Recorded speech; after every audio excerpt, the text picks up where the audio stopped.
my whole life, I've been a pretty bad swimmer. It's not like I didn't try or anything, it's just I never really got into it. And I really lacked the skills. In Australia, you would start primary school at 6 years old and continue until you're 12 years old. And then you would continue through to high school. In year 2, when I was 8 years old, that's when the school forced us all into compulsory swimming lessons. And let me tell you something, I'm surprised I didn't die out there. So basically, to get to the pool from our school, we had to walk through many streets in 40-degree heat.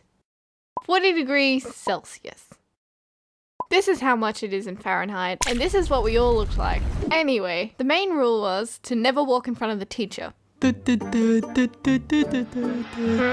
you doing? Arriving to the pool, there were 2 types of entries. One was the season pass line. These were the types of people that were really good swimmers and would go there all the time. They would just prance on in like, yep, I don't need to pay.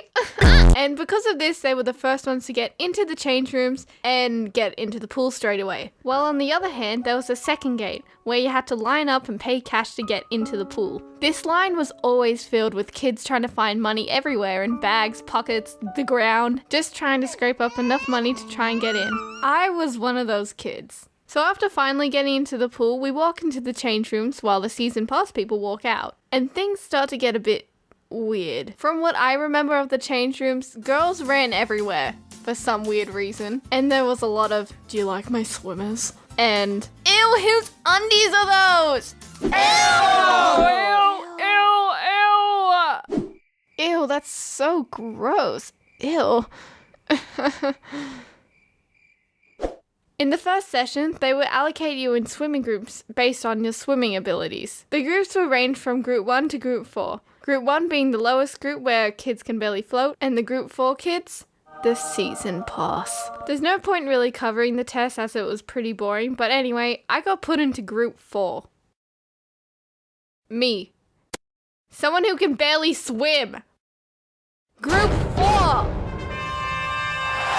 All emotions were flipped once we walked 50 meters to the deep end. Prior to this, I'd never been to the deep end before, so it was a little daunting. So the instructor gave us an option of diving off the blocks into the water or just going from the ground.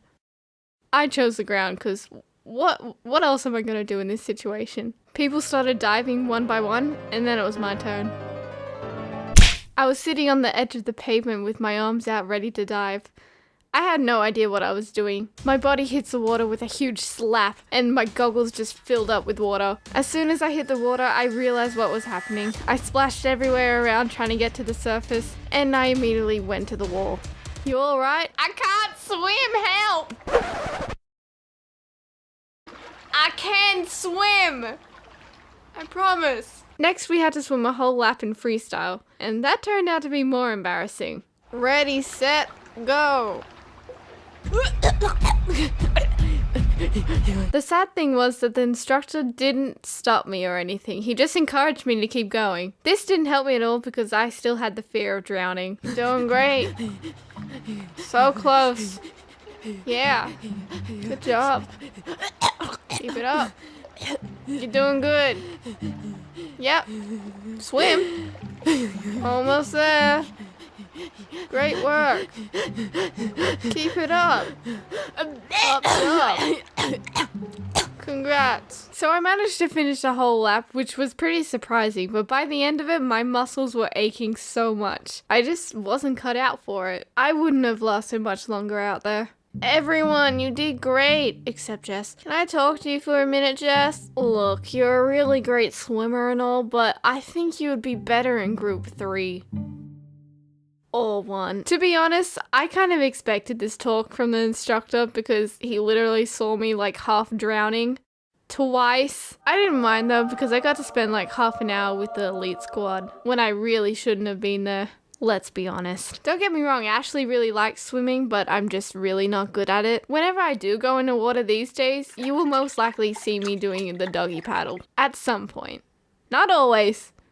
Just sometimes. 90% of the time. Here's a random fact to leave on. One of my friends saw a diaper at the bottom of the pool, and it still had poo in it. Thank you guys so much for watching my first ever proper video on this channel. I hope you guys liked it, and don't forget to follow me on Twitter and subscribe to the YouTube channel.